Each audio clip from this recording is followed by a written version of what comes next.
అబ్బాయిలు ఏమనుకుంటారంటే, ఓపెన్ గా మాట్లాడుతున్నాను, ఒక అందమైన అమ్మాయి వస్తే బాగుండు అనుకుంటారు. తెల్లగా ఉండే అమ్మాయి.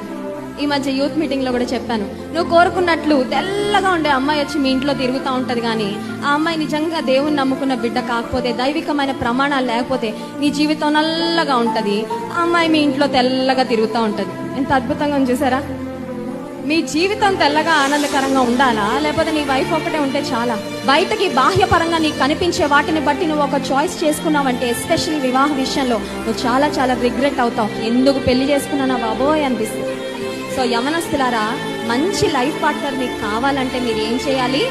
అటు ఇటు చూడడం కాదు, ఫేస్బుక్లో ఎతకడం కాదు, వాట్సాప్లో ఎతకడం కాదు, ఏ ఫోటోలు బాగుంటాయా, ఏ మొహాలు బాగుంటాయా, ఏ ముక్కు బాగుంటుందా, ఏ అమ్మాయి తెల్లగా ఉంటుందా, ఇలాంటివన్నీ నువ్వు వెతుక్కున్నావంటే నీకు ఒకవేళ నువ్వు కోరుకున్న అందమైన వ్యక్తి నీకు రావచ్చేమో, కానీ she might not be or he might not be the right person that God has in store for you.